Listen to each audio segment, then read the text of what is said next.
ቃል በመጀመሪያው ቃል ነበር፣ ቃልም በእግዚአብሔር ዘንድ ነበረ፣ ቃልም እግዚአብሔር ነበረ ነው የሚለው። እጅግ በጣም በርካታ ምስጢራት ሊቃውንት ቢያወሩት ዓመትና ዓመታት የሚፈጅበት ብርቱ ነጥቦች እዚህ ቃላት ላይ ተሰብስበው እኔ አንዷን ብቻ ይዤ ልሞች። ቃልም እግዚአብሔር ነበረ፣ ቃልም እግዚአብሔር ነው የሚለውን የቅዱስ ዮሐንስን ቃል አተኩርበታለሁ። ልብ በሉ። ይሄ ቃል ማን ነው ካላችሁ እግዚአብሔር ብሎ ነው መልስ የሚሰጣችሁ።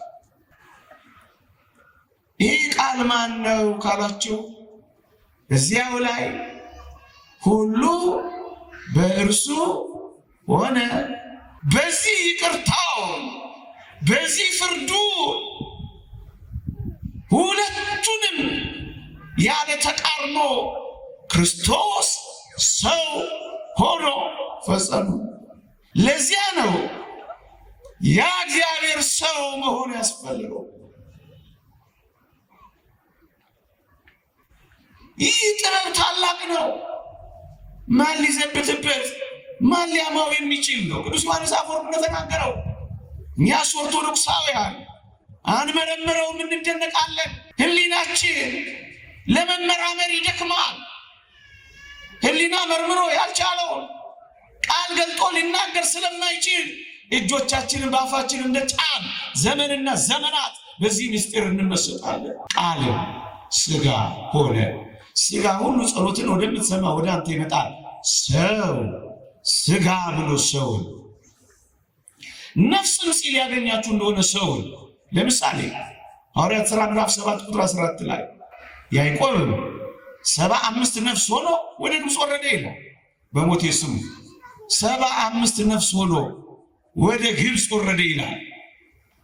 75 ነፍስ ወደ ግብፅ የወረዱት ሰዎች ናቸው። እነዚያን ሰዎች ግን መጽሐፍ ቅዱስ ነፍስ ብሎ ገለጻቸው። ነፍስ ብቻዋን ወደ ግብፅ ልትወርድ አትችልም። የወረዱትም የታወቁ ሰዎች ናቸው። እነሱን ግን መጽሐፍ ምን አላቸው? ነፍስ አላቸው። የኦርቶዶክሳዊ ትምህርት ሐሳብ ቃል ሥጋ ሆነ ሲል ነፍስንም ሆነ ማለት ነው። ያስ ሰው ሆነ ነው፣ ሰው ሆነ ነው። ስለዚህ ማን ነው ሰው የሆነው? እግዚአብሔር የሆነው ቃል ነው። ፈጣሪ የሆነው ቃል ነው። ሰማያትን ያጸናው ቃል ነው። ሰው ይሆን ቃልም ሥጋ ሆነ፣ ሰው ሆነ። ስለዚህ እግዚአብሔር ሰው ሆኗል። ከዚህ በላይ ምን እናምጣ? ግልጽ ቃል ተቀምጦ ቃልም ሥጋ ሆነ። እቺን ቃል ጥቂት ደቂቃ ልቆይባት አልኳችሁ። በቤተ ክርስቲያን ታሪክ የተነሳ አምኖናሪዎስ ወይም አፖሎናሪዎስ የሚባል አንድ መናፍቅ ቃሏን ብቻ ወሰዳት።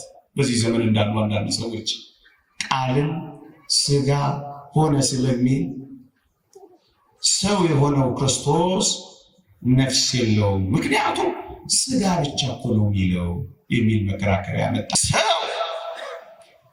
ሰው የያዘው የአብርሃምን ዘር ነው እንጂ የመላእክትን ዘር አይደለም። ስጋ የላቸው ሰው። ታዲያ ክርስቶስ በወንጌል የሰው ልጅ ለምን ተባለ? ሰው ስለሆነ። ሰው የሚሉ ቃላት አሉ። የምን ሥጋ? የሰው ሰው። አንዳንዶች በተለይ በዛ ዘመን የነበሩ አንዳንዶች በዛ ዘመን ሥጋ ርኩስ ነው፣ ሥጋ በበደል የጎደፈ ነው። ታዲያ እንዴት ነው ንጹሕ የሆነ እግዚአብሔር ሥጋን ተዋህደ ሰው ሆነ የምትሉት? ባይሆን ትንሽ ቀለል አድርጉትና መሰለ በሉን እንጂ ብለው አስተያየት የሰጠዋሉ። በእግዚአብሔር ታላቅ ጥበብ ቅድም በነገርኳችሁ በዚህ አስደናቂ የሚስጥር መዝገብ ውስጥ መሰለ ብለን እንዴት ልንናገር እንችላለን? መስሎ አይደለም፣ ሰው ሆነ። ሆነ ነው የሚለው። ሆነ ካል እንዴት መሰለ ልንል እንችላለን? አንድ መሰለ እንዳንል ምን እንደሚያደርገን ታውቃላችሁ? ይላል ዮሐንስ አፈወርቅ። የዘር ሐረጉ ስለተጠቀሰ ነው። የዳዊት ልጅ የአብርሃም ልጅ የኢየሱስ ክርስቶስ ትውልድ መጽሐፍ ይላል። የዘር ሐረጉን ለምን መጥቀስ ያስፈልገ ይመስልሃል? ሰው መሰለ እንዳትል ነው ይልሃል። ሰው ሊሆነው የእግዚአብሔርነት ምስጢር ያለ ጥርጥር ታላቅ ነው። በሥጋ የተገለጠ በመንፈስ የጸደቀ ለመላእክት የታየ በአሕዛብ የተሰበከ በዓለም የታመነ በክብር ያረገ የሐዋርያው የቅዱስ ጳውሎስ መልእክት ወደ ጢሞቴዎስ አንደኛ ጢሞቴዎስ ምዕራፍ 3 ቁጥር 16። በዚህ ኃይለ ቃል የተወሰኑ ደቂቃዎች እንማራለን። ወቅቱን፣ ጾሙን፣ ምክንያቱን ትላንትም እንደተማራችሁ ሰምቼ አሁንም ከመጣው አይቼ ብዙ በዛ ርዕሰ ጉዳይ ላይ ባልቆይ ብዬ ተመኝቼ ዘመኑ የመገለጥ ዘመን ነውና ጥቂት ቃላትን በዚህ ርዕስ ባነሳ ብዬ ተመኝቼ ይህንን ርዕስ የዚህ ምሽት መርጬዋለሁ። ትምህርት ነው፣ አታውቁትም ብዬም አይደለም፣ ግን እንድንሰማ ጥቂት እንድናደምጠው ነው ርዕሱን የመረጥኩት። የእግዚአብሔርነት ምስጢር፣ እግዚአብሔርን የመምሰል ምስጢር ያለ ጥርጥር ታላቅ ነው። በሥጋ የተገለጠ ነው የሚለው ብዙዎች እግዚአብሔር ሰው ሆኗል ስንላቸው አፊዘውብናል። እግዚአብሔር ሥጋን ለብሶ ተዋህዶ በእኛ መካከል ተገኝቷል ስንላቸው ቀልደውብናል፣ ይቀልዱብናል። ለኛ ታላቅ ምስጢር፣ ለሌሎች መሰናከያና እንቅፋት፣ ለአንዳንዶችም ተረት ሆኗል። እውነት ነው፣ እናምናለን። የእግዚአብሔር ልጅ በሥጋ እንደተገለጠ የሚያምን ከእግዚአብሔር ነው ይላል እግዚአብሔር ቃል። ደግሞ አለው የእግዚአብሔር ልጅ ሥጋን ተዋህዶ በሰው ሥጋ እንደተገለጠ የሚያምን መንፈስ ከእግዚአብሔር ነው ይላል። ሰዎች እንዲመሰክሩልን፣ ዓለም እንዲያረጋግጥልን፣ ትውልዶች እንዲያጨበጭቡልን አንፈልግም። እኛ የእግዚአብሔር ልጅ በሥጋ እንደተገለጠ እናምናለንና ከእግዚአብሔር ነን።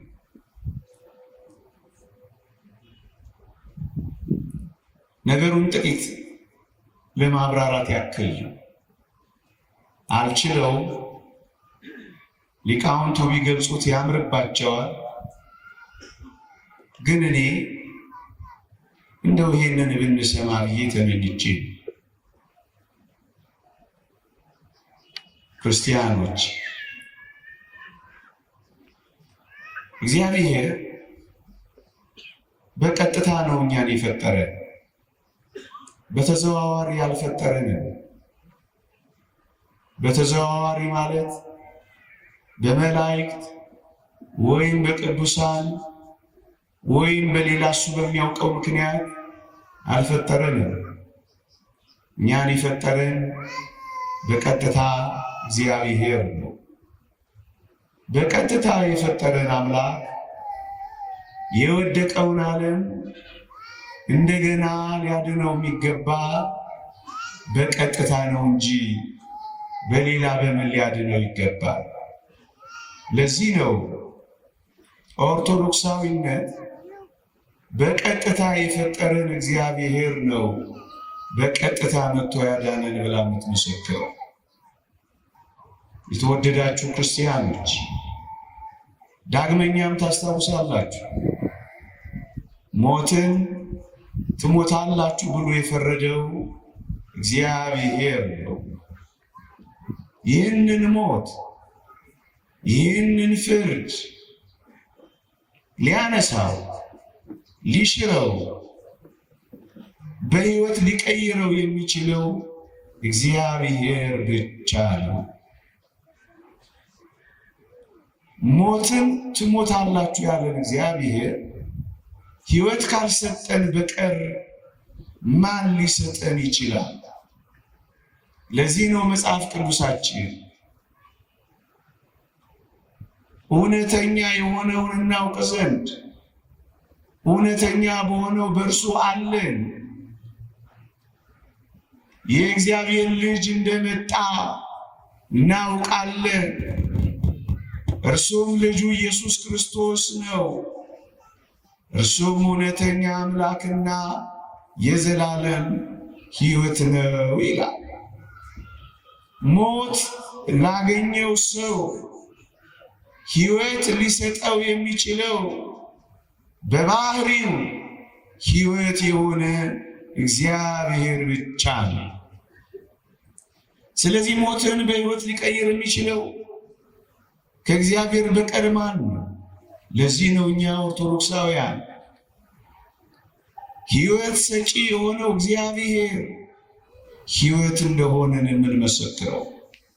ልብ በሉ፣ እርሱ እውነተኛ አምላክና የዘላለም ሕይወት ነው የሚለው። ሕይወት ነው የሰው ልጅ ያስፈለገው። በሞት ሕይወትን ሊቀይርለት ነው የሚገባው። ሕይወት የሆነው በባህሪ ደግሞ እግዚአብሔር ነው። ለዚህ ነው እኛ እግዚአብሔር ራሱ ነው ሕይወት የሰጠን የምንለው። ታውቃላችሁ፣ በዚህ ዓለም የላይኛው ፍርድ ቤት የፈረደውን ፍርድ የስረኛው ፍርድ ቤት ሽሮት አያውቅም። እግዚአብሔር ሞትን ከፈረደ ይህንን የሞት ፍርድ መላእክት ቅዱሳን ሊያነሱት አልቻሉም ነበር። ስለዚህ ሞትን ትሞታላችሁ ያለው ራሱ እግዚአብሔር ሕይወትን ደግሞ ሊሰጠን መጣ። ለዚህ ነው እኛ ኦርቶዶክሳውያን እውነት ነው እግዚአብሔር ሰው ሆኖ በሥጋ ተገልጧል ብለን የምናምነው። የተወደዳችሁ ክርስቲያኖች መጽሐፍ ቅዱስ ግን ይህን ሐሳብ ይናገራል። አዎ በጥቂቱ እነዚህን ሐሳቦች ማሰማት ነው ሐሳብ።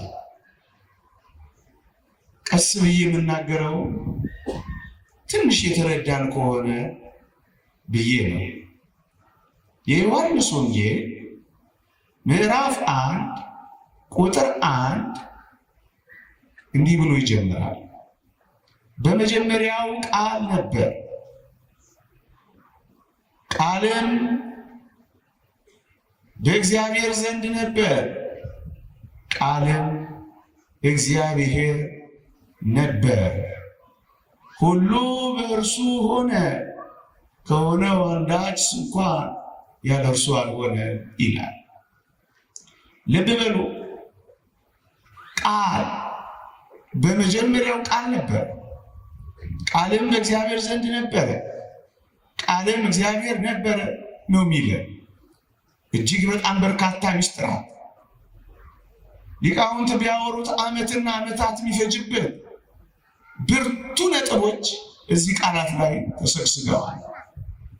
እኔ አንዷን ብቻ ይዤ ልሞት። ቃልም እግዚአብሔር ነበረ፣ ቃልም እግዚአብሔር ነው የሚለውን የቅዱስ ዮሐንስን ቃል አተኩርበታለሁ። ልብ በሉ። ይሄ ቃል ማን ነው ካላችሁ እግዚአብሔር ብሎ ነው መልስ የሚሰጣችሁ። ይሄ ቃል ማን ነው ካላችሁ እዚያው ላይ ሁሉ በእርሱ ሆነ፣ ከሆነው አንዳች ስንኳ ያለ እርሱ አልሆነም ነው የሚለው። ፈጣሪ ነው የሚላችሁ ተወደዳችሁ ኦርቶዶክሳውያን። ከሆነው አንዳች ስንኳ ያለ እርሱ አልሆነም ነው የሚለው። የተፈጠረው ፍጥረት ሁሉ በሰማይ በምድር የፈጠረው ይህ ቃል ነው የሚለው። ይሄ ቃል ፈጣሪ ነው። የተወደዳችሁ ክርስቲያን ሁሉ በእርሱ ሆነ፣ ያለ እርሱ የተፈጠረ ፍጥረት የለም። ሁሉን የፈጠረው እሱ ነው። ሁሉን ከፈጠረ ቃል ራሱን ሊፈጥር እንዴት ይችላል? ምዕመናን፣ ሁሉ በእሱ ከተፈጠረ በሰማይና በምድር ያሉት ሁሉ በእርሱ ተፈጥረዋልና ይላል ቅዱስ ጳውሎስ በቆላሲስ መልእክቱ ላይ። ሁሉን የፈጠረ ቃል ነው ይላል።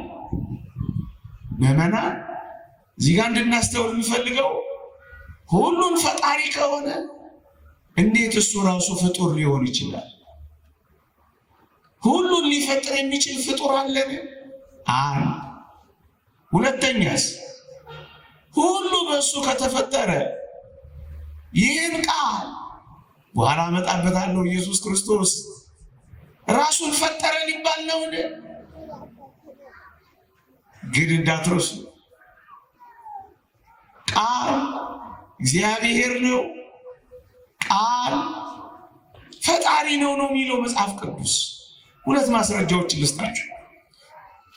ዓለሞች ሁሉ በእግዚአብሔር ቃል እንደተዘጋጁ እናውቃለን ይላል ቅዱስ ጳውሎስ የዕብራውያን መልእክት ምዕራፍ 1 ቁጥር 3 ላይ። ሰማዮች በእግዚአብሔር ቃል ጸኑ ይላል ቅዱስ ዳዊት። ቃል ሁሉ በእርሱ ሆነ የሚለውን የሚያብራሩልን ሌሎች ደጋፊ ኃይለ ቃላት ናቸው። ቃል እግዚአብሔር ነው፣ ቃል ፈጣሪ ነው። ሁሉ በእርሱ ሆነ፣ ከሆነው አንዳች ስንኳ ያለ እርሱ አልሆነም። ከሆነው ከተፈጠረው ሁሉን የፈጠረው እሱ። ታዲያ ሁሉን የፈጠረው ሆኖ ራሱን ፈጠረ እንዴት ሊሉን ይችላሉ? አይቻልም። ሁለት ቁም ነገር፣ ቃል እግዚአብሔር ነው፣ እሱ ደግሞ ራሱ ፈጣሪ ነው። እችን ያዙና ወደ ተነሳውበት ሐሳብ ለመሄድ የሚያጸናልኝን ኃይለ ቃል የምናገኘው ቁጥር 14 ላይ ነው። እግዚአብሔር የሆነው ቃል፣ ፈጣሪ የሆነው ቃል እንዲህ ይላል ዮሐንስ ወንጌል ምዕራፍ 1 ቁጥር 14 ቃልም ሥጋ ሆነ ጸጋንና እውነትን ተመልቶ በእኛ አደረ የሚል ቃል ታገኛላችሁ። ልብ በሉ። እግዚአብሔር የሆነው ያ ቃል አንብቤላችኋለሁ።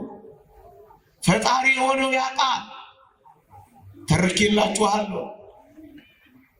ዓለሞችን ሁሉ የፈጠረ ያ ቃል፣ ሰማያትን ሁሉ ያጸና ያ ቃል፣ በሰማይና በምድር ያሉት ሁሉ በእርሱ የተፈጠሩ ያ ቃል እግዚአብሔር የሆነው ቃል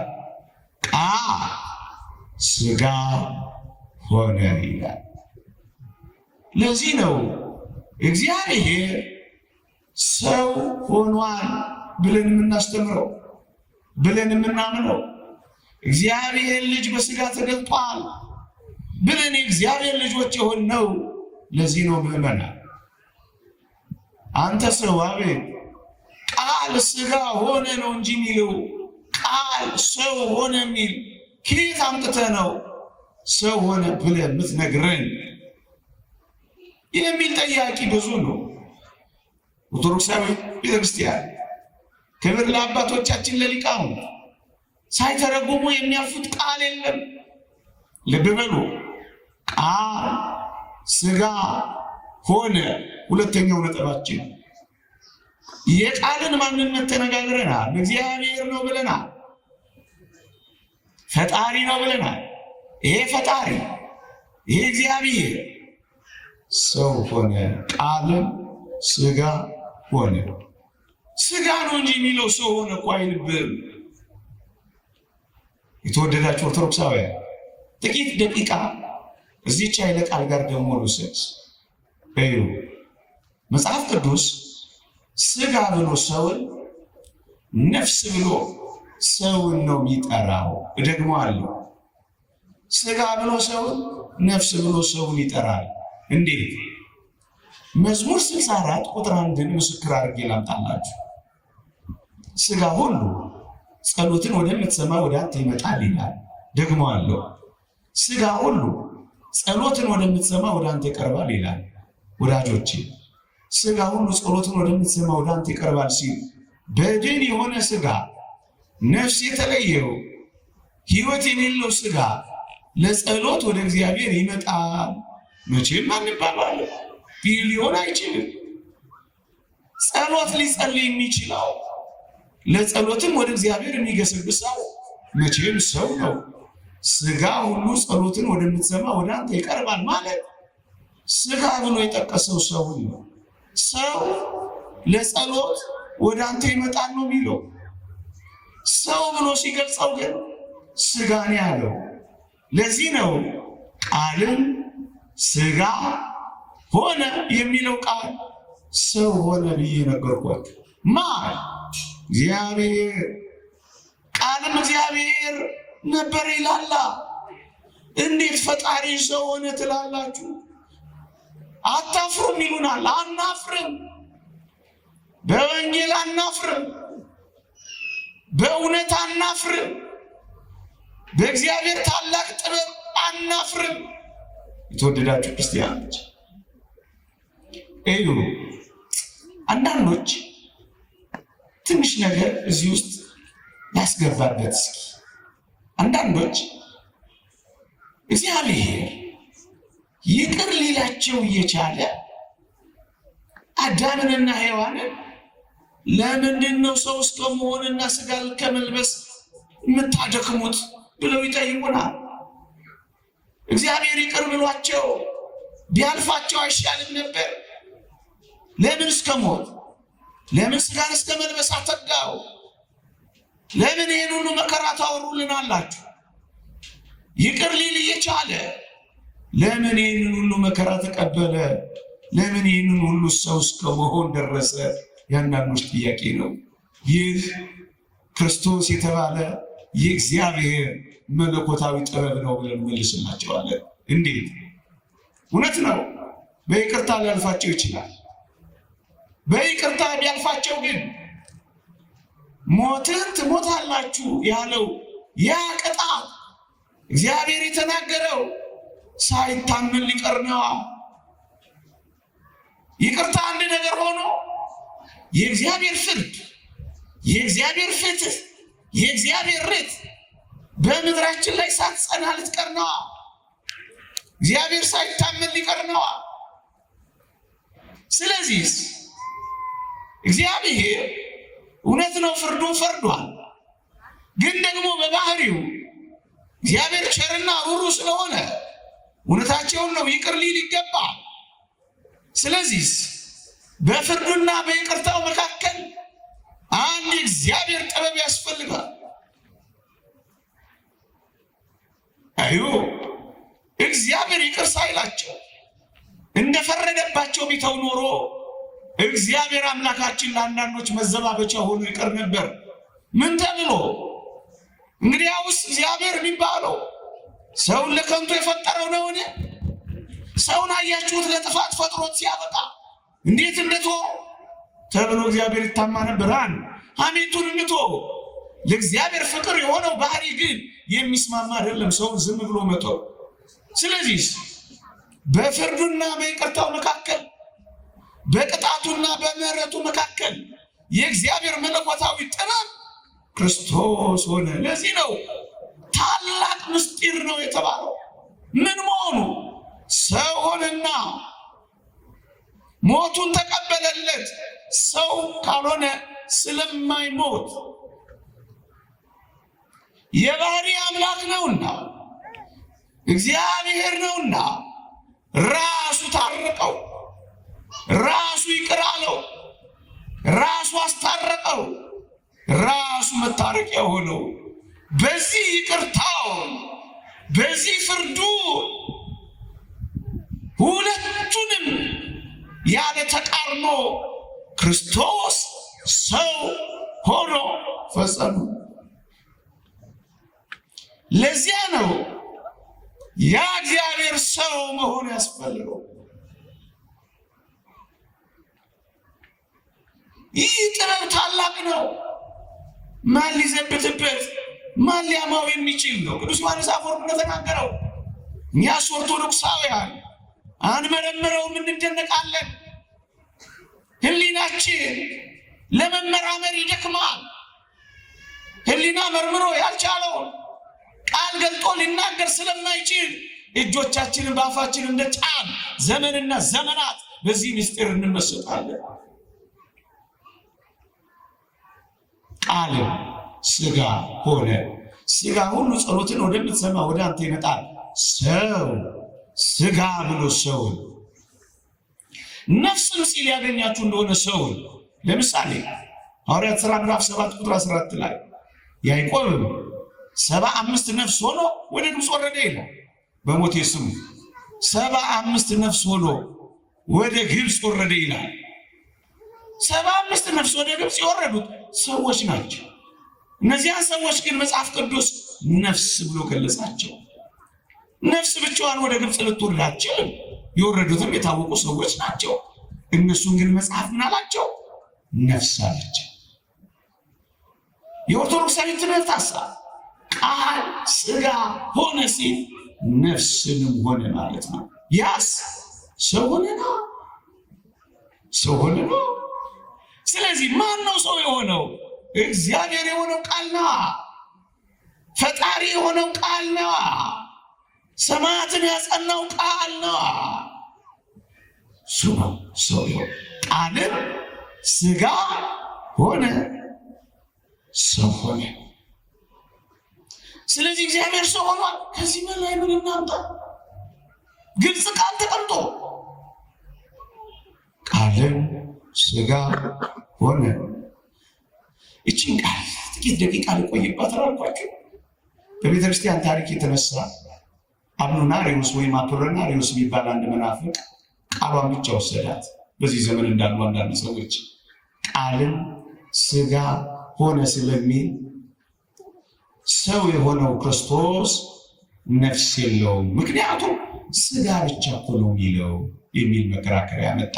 ቃልም ሥጋ ሆነ፣ ሥጋ ነው እንጂ ሆነው ነፍስን አልሆነም። እንደውም ፈቀቅ አለና ኢየሱስ ክርስቶስ እኮ ሥጋን ብቻ ነው እንጂ ከሰው የነሳው ነፍስን አልነሳም። ይልቁንም ነፍሱ መለኮቱ ተክቶታል። ራሽናል ሶል የሚባል ትምህርት አምጥቷል። በረከቱ ይደረብን። ቅዱስ ቄርሎስ እንዲህ ብሎ መለሰለት። ወደ ኦሪት ዘፍጥረት የመጀመሪያዎቹ ምዕራፍ ወሰደውና በአዳም ላይ እግዚአብሔር እንቅልፍ ጣለበት፣ ከጎኑ አጥንት አወጣለት። አጥንቷ ወደ አዳም ሲያመጣት አዳም እንዲህ ብሎ መለሰ፣ በሞቴ ስሙኝ። አጥንት ነው እግዚአብሔር የወሰደው። ግን አዳም ምን ብሎ እንደመለሰው ተመልከቱት። ይቺ አጥንት ከአጥንቴ ይቺ ሥጋ ከሥጋዬ ናት፣ ከወንድ ተገኝታለችና ሴት ትባል ብሎ መለሰ። ወዳጆቼ አጥንት ብቻ ሊያወጣ አዳም እኮ ሊል የሚገባው ይቺ አጥንት ከአጥንቴ ናት፣ አበቃ። ሥጋ እስኪ ታመጣች ለምን ጨመረበት? ቅዱስ ቄርሎስ እግዚአብሔር አጥንት ብቻ ወሰደ ተብሎ አንተ እንዳልከው ቃል ሥጋ ሆነ ብለህ ሥጋ ብቻ የሆነ ከሆነ አለው አጥንት ወሰደ ካልከኝ ሴቶች በሙሉ ምንድናቸው ማለት ነው? አትፍሩ በሉ ፈቅጄላችኋለሁ። ምን ነው ፍርሃታችሁ በዛ? እናንተ ደግሞ አጥንት ብቻ ናቸው። አያችሁ፣ ስጋ ብሎ ስጋ ብቻ እንዳልሆነ የምታውቁት ወደ አዳም ሲያመጣል አዳም እውነተኛውን ነገር ነገረው። ስጋዋ ከስጋዬ አጥንቷ ከአጥንቴ። እንደውም ቆርጦት ነው እንጂ ሊቃውንት ቀጥለውታል። ፀጉሯ ከፀጉሬ፣ ነፍሷ ከነፍሴ፣ ጥፍሯ ከጥፍሬ ስትባል አያችሁ። አጥንት ወሰደ ማለት አጥንት ብቻ እንዳልሆነ ሁሉ ስጋ ሆነ ማለት ስጋ ብቻ አይደለም ነፍስንም ጭምር ነው ብሎ መልሰዋል። ምክንያቱም ኢየሱስ ክርስቶስ ሰው ሆኗልና፣ ሰው ማለት ደግሞ የነፍስና የስጋ ተዋህዶ ነው። ምዕመናን፣ ፈቀቅ ብሎ ያነሳው ጥያቄ ደግሞ በጣም ቀላል፣ አፉን አዘንግቶታል። ቃል ስጋ ብቻ ስለሚል ስጋ ብቻ ነው እንጂ ሆነው ነፍስ የለውም ብሎ ሲክድ፣ እንግዲያውስ የሕፃኑን ነፍስ የሚፈልጉ ሞተዋልና ወደ እስራኤል ተመለስ የተባለው ያ ሕፃን ነፍስ ቢኖረው ነው ባይኖረው ነው? ቢኖረው። ነፍሴን በጃድራ እሰጣለሁ ያለው ክርስቶስ ነፍስ ስላለው ነው ስለሌለው? ስላለው። ነፍሴን ተዋት ደግሞም ላነሳት ስልጣን አለኝ ብሏል። ነፍስ ቢኖረው ታዲያ ነፍስ የለውም ብሎ ማን ሊክድ ይችላል? ሰው ሲሆን ነፍስንም ገንዘብ ማድረግ ይህ ነው ሰው መሆን ያልኳቸው። አሁንም እዛው ቃል ላይ ነው። እንዲሁም ቅዱስ ቄርሎስ ነገሩን ከፍ አደረገና ወደ አስደናቂ ነገር መለሰው። በኢየሱስ ክርስቶስ ቃል ስጋ ሲሆን እግዚአብሔር ሰው ሲሆን የሰውን ነፍስ ካልተዋሃደ፣ የሰውን ነፍስ ካልነሳ ለነፍሳችን ካሳና ቤዛ አልሆነንም ማለት ነው አሉ። ምክንያቱም የሰው ነፍስ ካልሆነች ክርስቶስ የወሰዳት ለምን ብሎ ነው ለሌላ ነፍስ ተላልፎ የሚሞተው ብሎ ጠየቀው ቅዱስ ቄርሎስ። አፉን አዘጋው። አዎ ክርስቶስ የስጋችን ካሳ የስጋችን ቤዛ ብቻ አይደለም፣ የነፍሳችንን ቤዛ ነው። አንዳንዶች እንደምታውቁት መጽሐፍ ቅዱስ ላይ ክርስቶስ ፈራ፣ ክርስቶስ ደነገጠ፣ ክርስቶስ አዘነ፣ ክርስቶስ ተከዘ የሚል ሲያዩ አንዳንድ የቅርብ ዘመዶቻችን እናንተ እኮ የሚፈራ ነው የምታመልኩት፣ እናንተ እኮ የሚደነግጥ ነው አምላክ ነው የምትሉት፣ እናንተ እኮ የሚተክዝ ነው ፈጣሪ ነው ሰው ሆኗል የምትሉት ቀልደኞች ናችሁ ሊሉን ይሞክራሉ። እኛ ግን አንድ ነገር እናውቃለን። ሰው በመሆኑ ምክንያት ፈራ የሚል ቃል ስናረግ የእኛን ፍርሃት እያስወገደ እንደሆነ እናውቃለን። በቅጥነተ ሕሊና የተረዱ ኦርቶዶክሳውያን ሊቃውንት ደነገጠ የሚል ባነበቡ ቁጥር ድንጋጤያችንን እንዳባረረ ይነግሩናል። ሐዘናችንን እንደተወገደ ይነግሩናል። ለዚህ ነው እነዚህ ቃላት ለክርስቶስ ተጠቅሰው ብናያቸው ብለው ያብራሩልናል። ነገሩን ከፍ እናድርገው። መፍራት፣ ማዘን፣ መተከዝ፣ መደንገጥ የነፍስ ሕማማት ናቸው። ነፍስ በምን ትታመማለች? በሐዘን፣ በድንጋጤ፣ በፍርሃት፣ በትካዜ። ታዲያ ክርስቶስ ለምን እንደዚህ ሆነ? ነፍስን ገንዘብ ስላደረገ። ግንስ ለነፍሳችን እየካሰ በመቸንከሩ፣ በመገረፉ፣ በመቁሰሉ ስጋችን ካሰ። የስጋችን ብቻ አይደለም ብያችኋለሁ፣ የነፍሳችንን ቤዛ ሆነ። ለዚህ ነው እነዚህ ቃላት የተጠቀሱት፣ ነፍሳችንን ጭምር ካሳ። ክርስቶስ የወሰደው የሰው ልጆች ነፍስ ካልሆነ በቀር ነፍሳችን እንዴት ወደ እረኛዋ ወደ ነፍሳችሁ እረኛ ተመልሳችኋል እንዴት ልንባል እንችላለን? የነፍሳችን እረኛ እኮ ነፍሳችንን ከሆነ ከሲኦል ያወጣት ነው። በወህኒ ለነበሩት ነፍሳት ሄዶ ሰበከላቸው የተባለው ነፍስ ስለተዋህደው አይደለምን? ፎርሽ አደረገው። ስለዚህ ስጋ ሆነ፣ ሰው ሆነ፣ ሰው ሆነ፣ ሰው ሆነ። ሌላ ጥያቄ፣ ሌላ ሀሳብ መቼም አልቅበት ያህል አንተ አቤት መጽሐፍ ቅዱስ እኮ የሚለው ስጋ ሆነ ነው የሚለው። ስለዚህ የሰው ስጋ ይሁን የእንስሳ ስጋ ይሁን የጅግራ ስጋ ይሁን የቆቅ ስጋ ይሁን አይታወቅም። እና ምን አምጥተህ ነው የሰው ስጋ የምትለኝ? ባይኳ አይጠፋ ማለም ስንት አይነት ጉዳይ አላት መሰላችሁ። ክብር ለሊቃውንቶቻችን። እኛ ግን ፈቀቅ ብለን እናነባለን። ቃልም ስጋ ሆነ ካለ በኋላ ጸጋንና እውነትን ተመልቶ በእኛ አደረ። በእኛ ምንድን ነው? ሰው ነው። ሰብአዊ ባህሪን መዋሃዱን ያወቅ ነው በእኛ ሲልና የእንስሳ ስጋ አይደለ፣ የጅግራ ስጋ አይደለ፣ የቆቅ ስጋ አይደለ፣ የሰው ስጋ። ወመጻም ዘራ ዳዊት በስጋ ስም ከዳዊት ዘር በስጋ ስለተወለደ ሮሜ መልእክት ምዕራፍ 1 ቁጥር 3 ከዳዊት ዘር የሚወለደው ሰው ነው። አባቴ በባህሪ ሰው ስለሆነ እኔ ዝንጀሮ ልሆን አልችልም። ሰው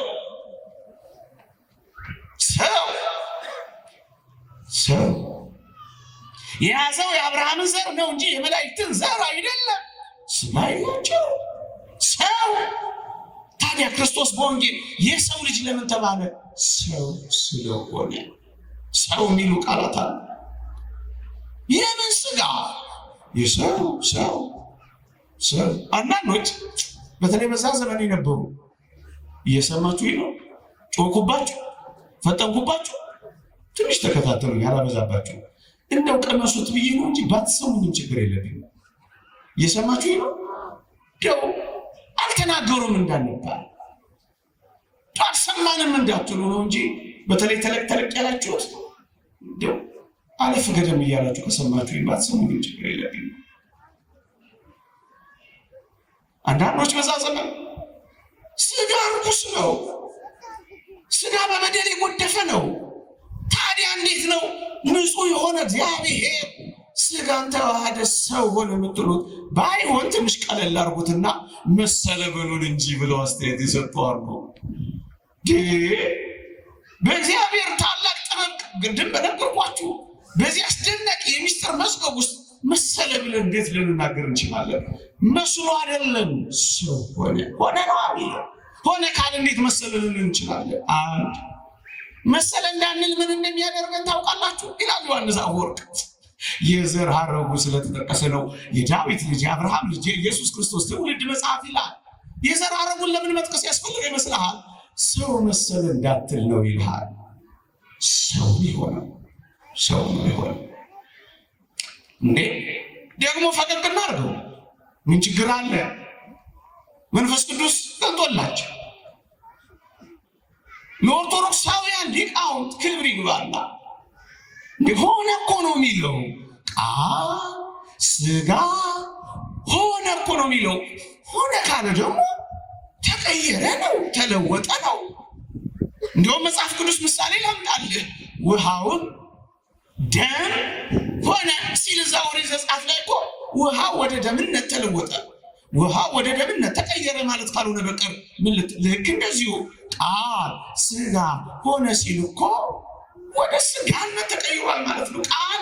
ቃልነቱን ትቶ እግዚአብሔርነቱን ትቶ መለኮት ከመለኮትነቱ ለቆ ስጋ ብቻ ሆኗል። እንዳልከው ወደ ሰውነት እኮ ተቀይሯል ማለት ነው። ሊሉን የሚከጅሉ እንዳይሉ የተወደዳችሁ ክርስቲያኖች 2 ወይም 3 ነጥቦችን አከታትዬ ልንገራችሁ። አንደኛ እኔ እግዚአብሔር አልለወጥም ይላል።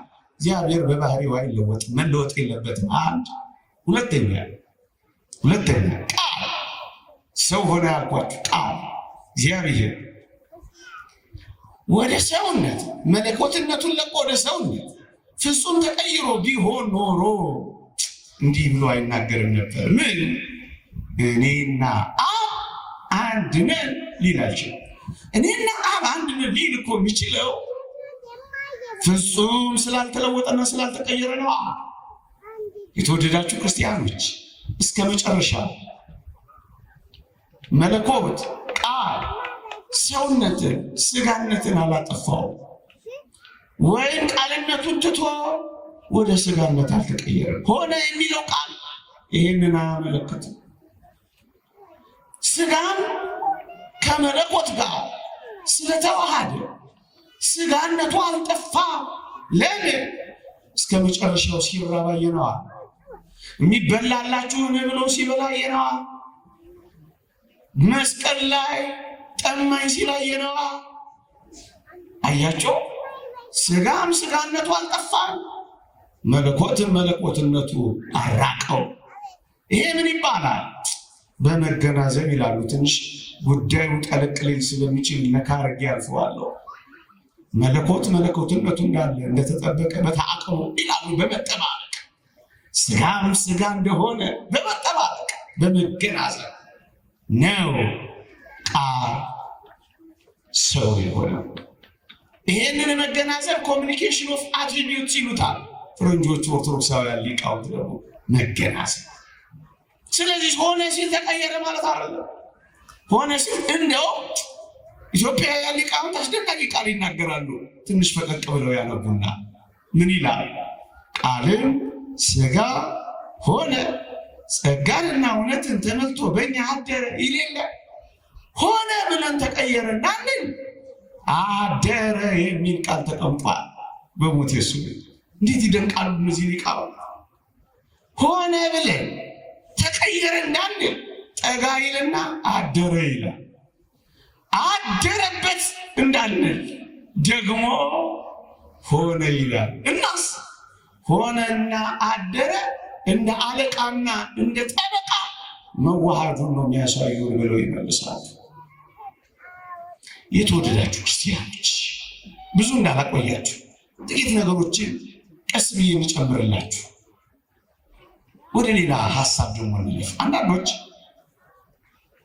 እግዚአብሔር ሰው ሆነ ማለት እኮ ከባህሪው ዝቅ ማድረግ ነው፣ ባህሪውንም እኮ ማጉደፍ ነው።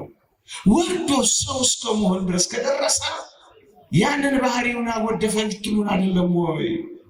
ባህሪው ዝቅ አደረገ እያላችሁ አይደለም ወይ ብለው ደግሞ የሚጠይቁን አሉ። አይደለም አይደለም። የተወደዳችሁ ክርስቲያኖች እስኪ ቀና ብላችሁ ፀሐይን ያዋት። ፀሐይ ቦታዋን ሳትለቅ ደግሞም ሳትናወጥ ደግሞም ሳትለወጥ በጨረሯ ወደ ምድር ትመጣለች። ፀሐይ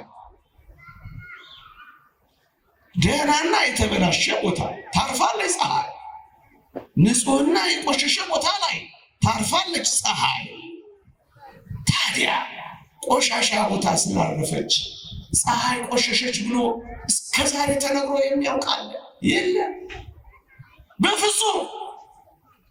ልክ እንደዚህ ነው እግዚአብሔር ሰው ሲሆን ራሱን ያጎደፈና ከባህሪው ዝቅ ያለ አይደለም። ተውት።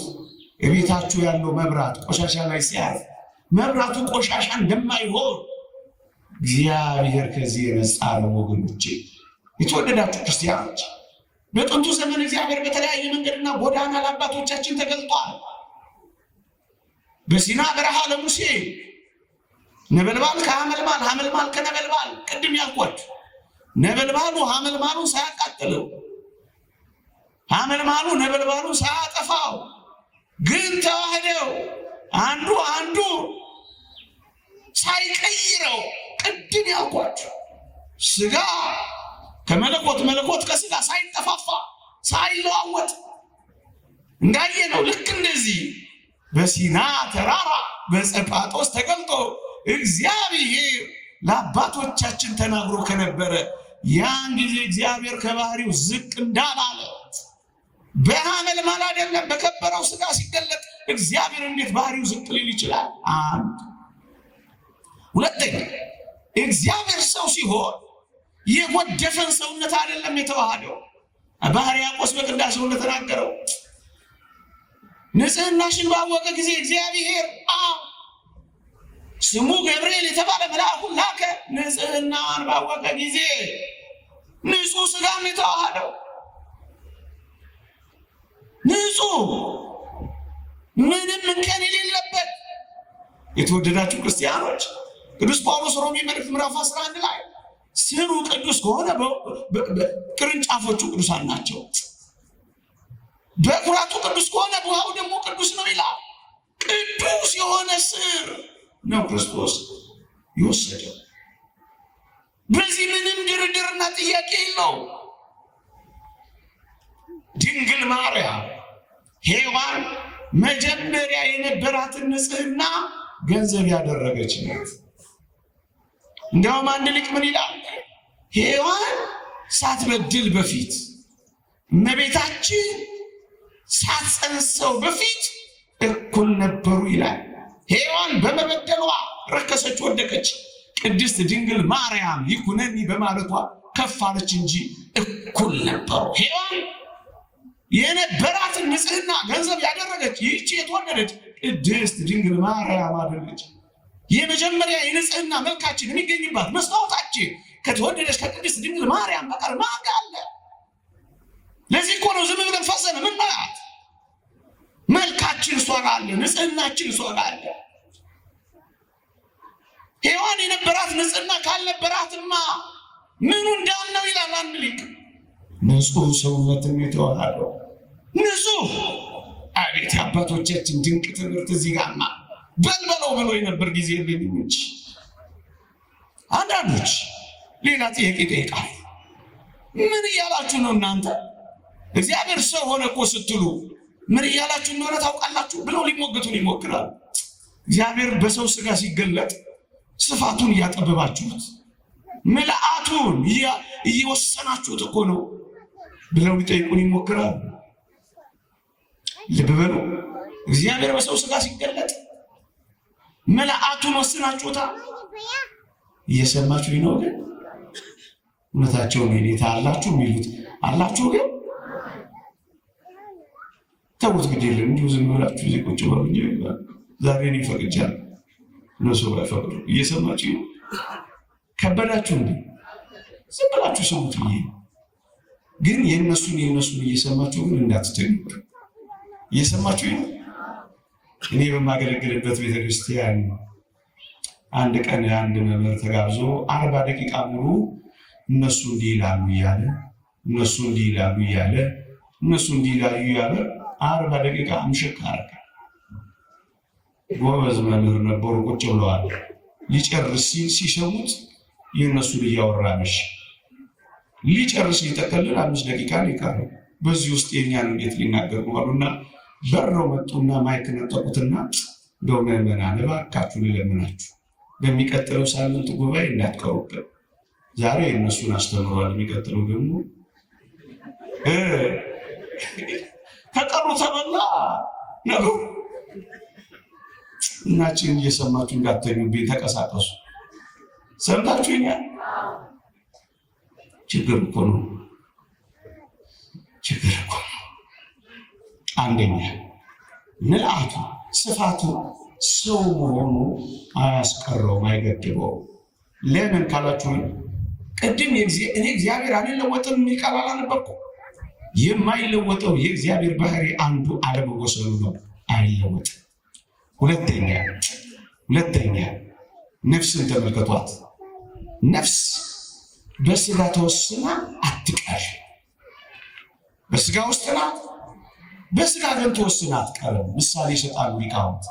ነቢዩ ኤልሳ ንዕማን የሚባል አንድ ሰው ከፈወሰ በኋላ ብርና ወርቅ ሊሰጠው ሲል ብርና ወርቅህን ይዘህ ሂድ አለው። ጊያዝ የሚባል የነቢዩ አገልጋይ ግን ብርና ወርቁ አሳስቶት ነበር። ምንም እንዳልተፈጠረ ቀስ ብሎ ሾልኮ ንዕማን የሚባለውን ባለሰረገላ ትንሽ ርቀት መንገድ ሄዶ አስቆመውና ብርና ወርቁን ተቀበለው። ከዛ ምንም አልተፈጠረም አይደል? በሱ ቤት ወደ ነቢዩ ወደ ኤልሳ መጣላችሁ፣ ምንም እንዳልተፈጠረ። ከዛ ምን አለው ነቢዩ? የት ሄድክ አለው። ጌታዬ ሆይ የትም አልሄድኩም፣ እዚሁ እኮ ነበርኩ የሚል መልስ መለሰ። ነቢዩ ምን አለ?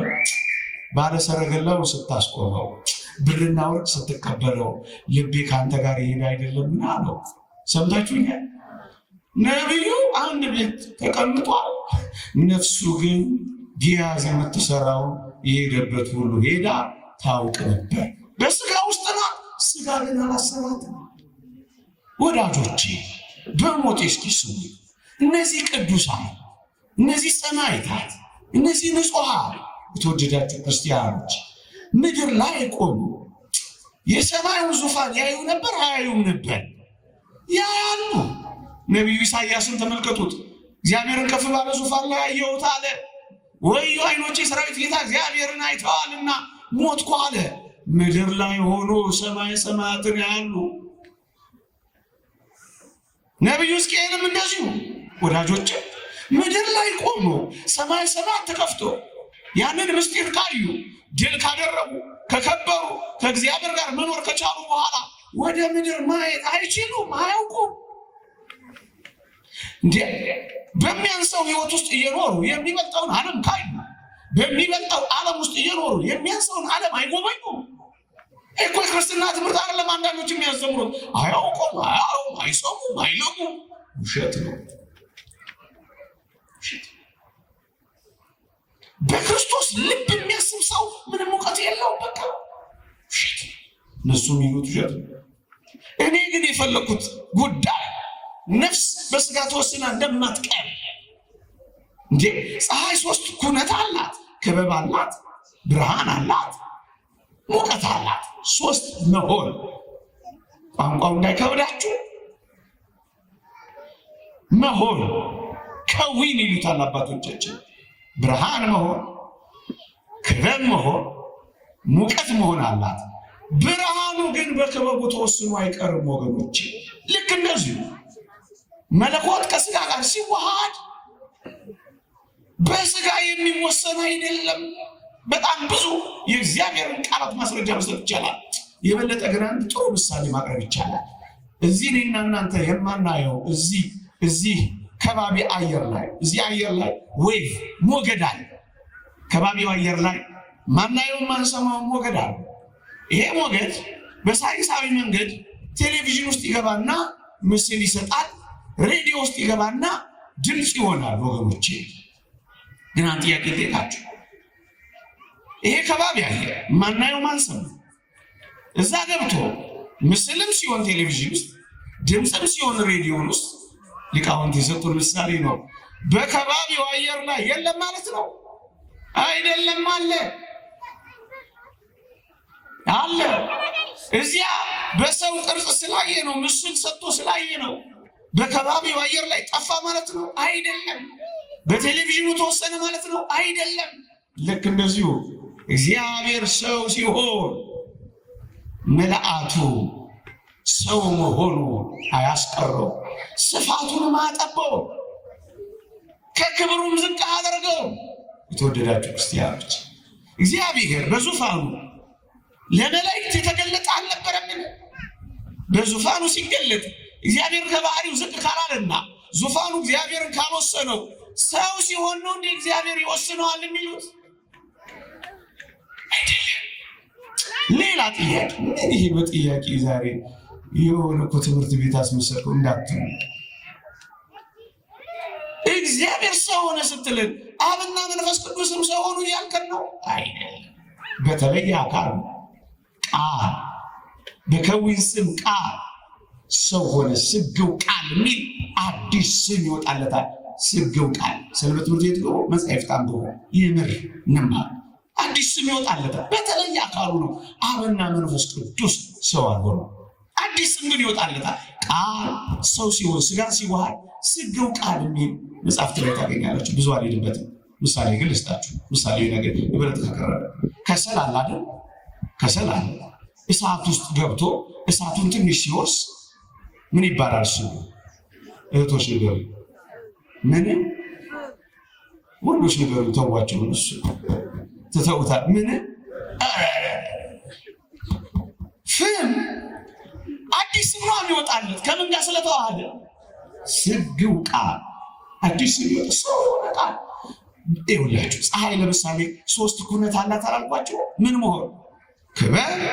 ክበቡ አለ፣ ብርሃኑ አለ፣ ሙቀቱ አለ። እውነት አስራ እኔና እናንተን የሚያስተያየን ክበቡ ብርሃኑ ወይስ ሙቀቱ?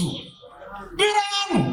ወዳጅ በተለይ አካሉ ብርሃኑ ከዓይናችን ብሌን ጋር ሲዋሃድ ነው እንጂ ሙቀቱ ወይም ክበቡ አይደለም። አብን መንፈስ ቅዱስን ሰው አልሆኑ። አንድ ነገር ብቻ ጨምሬ ነግሬያችሁ አበቃለሁ። ኢየሱስ ሰው ነው ይላሉ። ክርስቶስ ሰማያዊ ነው ይላል። ሲጠመቅ አምላክ አደረበትና አምላክ ለመሆን በቃ። መከራ ሲቀበል ደግሞ ተለየውና ሄደ። የማርያም ልጅ ብቻ ፍጡሩ ተሰቀለ ይላሉ። ይህ እንዴት ተረት ነው ብለን እኛ ገልብጠን እንጠይቃቸዋለን። በተለይ አንዳንዶች ክሩሲፊክሽን የሚሉት ፊክሽን ብለው የክርስቶስን ነገር የሚያቃልሉትን እነዛ ኪርን እንግዲህ ያውስ ተረት ይሄ ነው። መከራ ሲቀበል ተለየው። ክርስቶስ ቲያትር ሊሰራ ነው እንዴ የመጣው? ነገሯን ጥቂት እናብራራት። ዝም ብዬ ለኮፍ አድርጌ ብትወው ወንጀል ነው። የተወደዳችሁ ክርስቲያኖች ኖሮ አምላክ የሆነ አይደለም። እነሱ እንደሚሉት ሲጠመቅ ያደረበት አይደለም። በሞቴ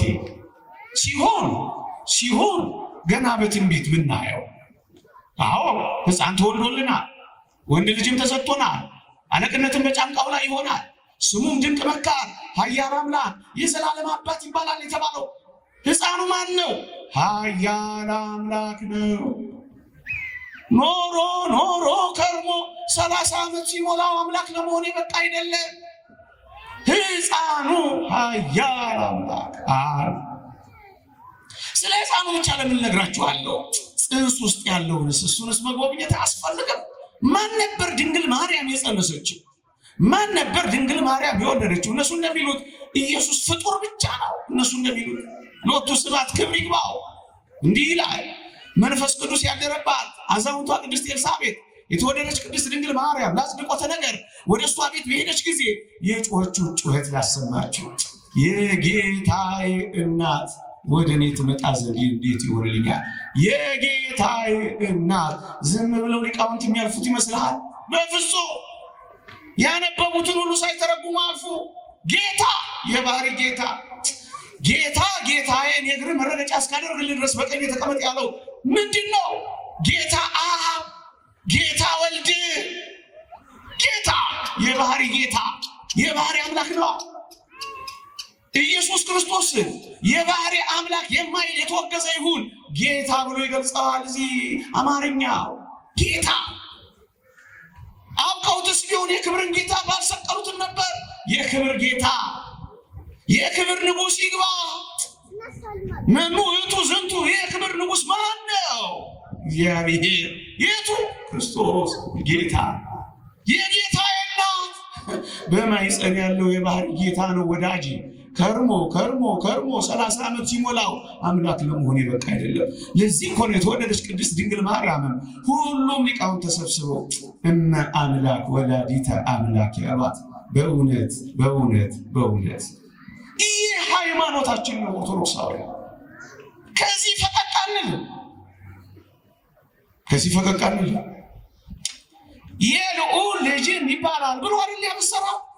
የልዑል ልጅ ማለት ዝም ብለን እንድናልፈው ትፈልጋለህ? አይደለም። የእግዚአብሔር ልጅ እንደመጣ እውነተኛ የሆነውን እናውቅ ዘንድ ልቦናን እንደሰጠን እናውቃለን።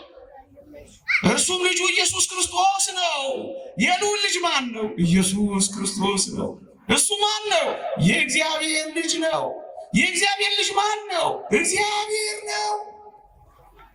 እንዴ ቅድም ብያችኋለሁ። አባቴ በባህሪ ሊወልደኝ የሚችለው ሰው ስለሆነ ነው። የሰው ልጅ ሰው ነው። የእንስሳ ልጅ እንስሳ ነው። የድመት ልጅ ድመት ነው። የእግዚአብሔር ልጅ ታዲያ ማን ሊሆንላቸው ይፈልጋሉ? ማን ሊሆንላቸው? እግዚአብሔር። ስሙም እግዚአብሔር ጽድቃችን ተብሎ ይጠራል ይላል ነቢዩ ኤርምያስ። እግዚአብሔር ጽድቃችን የተወለደው የልዑል ልጅም ይባላል። አይሁድ ለምን የተበሳጩ ይመስሏችኋል? ይቅርታ እየጮኩባችሁ መጣሁ መሰለኝ። ይቅርታ።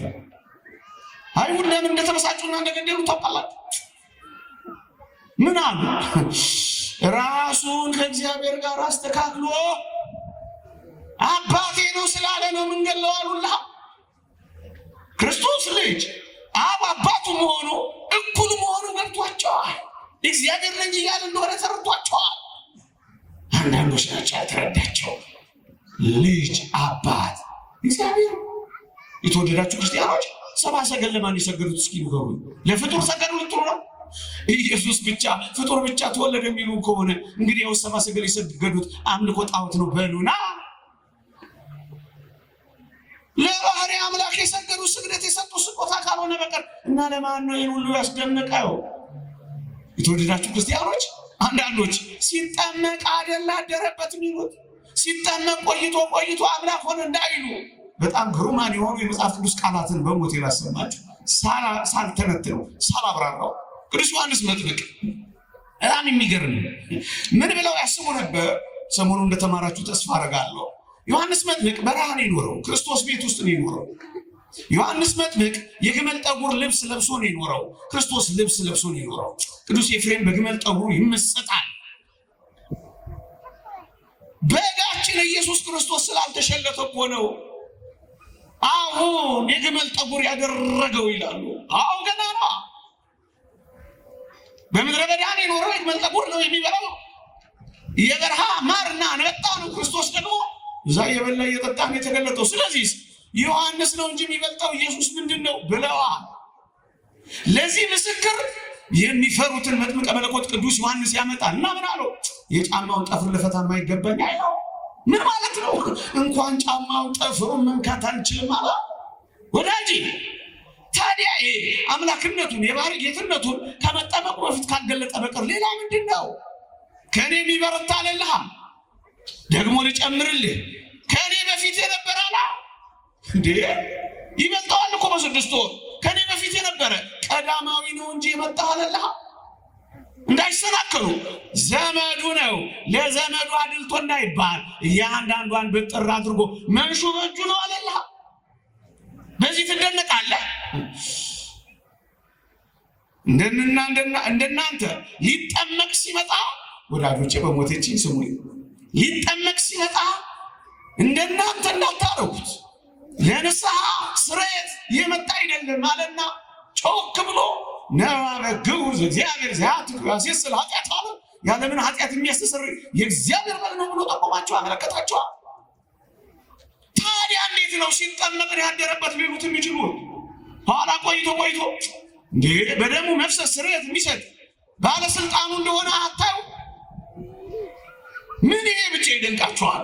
መጽሐፍ ቅዱስን አንብቡት። እዚህ ዮሐንስ ወንጌል ጌታችን የተጠመቀበትን አንብቡት። ማቴዎስ ወንጌል ምዕራፍ 3 አንብቡት። ምንድን ነው የሚለው? ሁሉም ሲጠመቁ ውሃ ውስጥ ይቆዩ ነበረ። ስለ ክርስቶስ ሲጽፍ ግን ከውሃ ወዲያ ወጣ ነው የሚለው። ዝም ብሎ የተጻፈ ይመስላል። ኦርቶዶክሳውያን ሊቃውንት ዝም ብሎ የሚያልፉት ነገር የለም። ያልኩ ይህንን ነው። ከውሃ ወዲያው የወጣው ኢየሱስ ክርስቶስ ሊናዘዝና ንስሐ ለመግባት አይደለም የመጣው፣ ውሃዋን ሊባርካት ነው። ነድ ለማይ ከበቦ ውሃዋን ሊያስጨንቃት ነው አይመጣው። አሁን ከዚህ በኋላ ተወደዳችሁ ክርስቲያኖች፣ ማን ለውሃ ይገዛል? ማን ለውሃ ይደፋል? ማን ለባሕር አማልክት ይሰዋል? ማን ውሃን አምላክ ይላል? አንቺ ዮርዳኖስ የሸሸሽ ምን ሆነሽ ነው ተብላ ተጠይቃለች። የውሆች አምላክ ስለተገለጠ ነው። እያንዳንዷን እኮ ነው ያረመው። ማን በፀሐይ ያመልካል? ፀሐይ ጨልማለች። ማን ለከዋክብት ይደፋል? ከዋክብት ረግፈዋል። ማን ለሙታን መንፈስና ለመቃብር ይገዛል? ሙታን ተነስተዋል። ማን ለተራሮች ይደፋል? ተራሮች እንደ ጊደር ዘለዋል። በቃ ምስጢራችን ይሄ ነው። የውሆች አምላክ፣ የተራሮች አምላክ፣ የሰማያት ጌታ፣ የብርሃናት ሰሪ፣ የሁሉ መጋቢ በስጋ ተገልጧል። ቆይቶ መከራ ሲቀበል ተለየው። ይሄ ቀልድ አይደለም። መከራ ሲቀበል ከተለየው እንግዲህ አውስ መስቀል ላይ ይህ በእውነት የእግዚአብሔር ልጅ ነበር ያለው መቶ አለቃው ለምንድን ነው? እንግዲህ አውስ ፍጡር ከተሰቀለ ፀሐይ መጨለሟ፣ ብርሃን ጨረቃ ደም መልበስ፣ ከዋክብት መርፈታች ከየት መጣ? ተው እንጂ በእርሱ ቁስል ተፈወስን። ምን ሊሆን ይችላል? ቁስሉ ሊፈውሰን እኮ መለኮት ስለተዋህደው ነው ወዳጄ፣ እንጂ ተራ ሰው ቁስል ቢሆን ይዘገንናል እንጂ ይፈውሳል እንዴ? ተው እንጂ። መከራ ሲቀበል ተለየው እንዴ! እንዴት ሊሆን ይችላል? እንዴት ሊሆን ይችላል? እንዴት ሊሆን ይችላል? በጣም አስደናቂው ቃል ግን ይህ ነው። የክብርን ጌታ ባልሰቀሉትም ነበር የሚለው ደግሞ አለው። የክብርን ጌታ የተሰቀለው የክብር ጌታ ነው። አላወቁት። ስለዚህ ሲጠመቅ አደረበት፣ መከራ ሲቀበል ተለየው። ያይሰራ አንድ ነገር ብቻ ተናገር ያለ ይህ አንድ ነገር አልበዛም። ይቆየን። የእግዚአብሔር ቸርነት፣ የእመቤታችን አማላጅነት የቅዱሳን በረከት ረድኤታ አይለየን። ሰዓቱን ሳይሆን አንድ ሰዓት ይላል። ከዚህ በኋላ ህዝቤን ልቀቅ እንዳልባል ይቆየኝ። አሜን አትሉ?